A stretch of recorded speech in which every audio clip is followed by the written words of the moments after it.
And pressure is increasing on the Albanese government to hold a Commonwealth Royal Commission into anti-Semitism following the Bondi terror attack. Joining us live is Sky News Australia wine and travel editor and columnist at the Courier Mail, Des Houghton. Des, great to see you.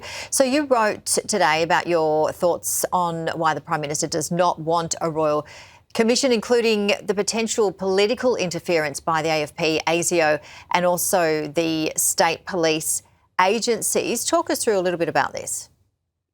Yes, we do know the Bondi killers slipped through the net.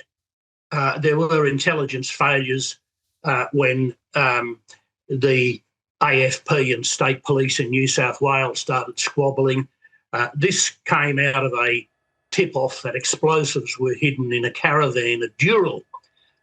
It turned out to be a hoax. Those explosives were allegedly to blow up the Grand Mosque in Sydney.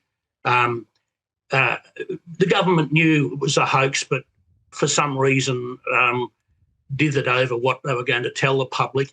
Remember that at this time, Peter Dutton was howled down for asking questions about national security. So there is a political element to this. That's why we need a Royal Commission. People like Krissy, Barrett have to be given sworn testimony, and they have to be able to be cross-examined. So too do people like Penny Wong and the Immigration and Home Affairs people. And you also wrote in your article, Philip Thompson telling the House of Representatives about ISIS brides. Why should we fear them? And what were some of the findings from Philip Thompson? Philip Thompson is a Queensland infantry soldier who was blown up in Afghanistan in 2009. These days, he's a federal member for Herbert, and he had some remarkable things to say. Firstly, we should remember that we do know that there are more than 740 Western women went to Syria and Iraq as ISIS brides after being groomed and recruited to go there. Thompson says these are not ISIS brides. These people are terrorists. Around 2018, ISIS state declared they had to be trained as soldiers, they had to bear arms, and they became part of the fighting force. And their children were inculcated into the ways of Islamic adventures when they were the age of 5, when they became cubs of the caliphate and trained to hate infidels and to kill people and to glorify violence.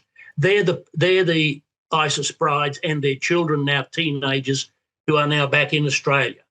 And the government is not telling us how many there are. They're not telling us where they are. They're not telling us who authorised their passports to come back home. So there's a lot of questions remain unanswered. And people like Thompson say that there are great fears in the community that for people have for their safety. Yeah, you certainly have covered a lot in your article today. Des Houghton, also the irritant of the week from you is the failure of the Krissy government to remove CFMEU signs. Talk us through this, because you counted 11? Well, they're all over Brisbane at state government sites, like the building of the new hospital at Princess Alexandra, the Cross River Rail, etc. Now, we do know from evidence in federal parliament and in the courts that the CFMEU is virtually a criminal organisation, and it's grandstanding and flying these flags at the time when there's a commission of inquiry going into their wrongdoing and misbehaviour. Now, why is the government allowing those signs to be there? The courts have already declared in the past, the federal court says these signs are a symbol of intimidation, and, you know, they found that they were unsavoury in the workplace, yet they're still there. Why are we allowing it? Yeah, interesting points indeed. Des Houghton, always great to see you. We look forward to next week's Irritant of the Week and your stories as well. Take care.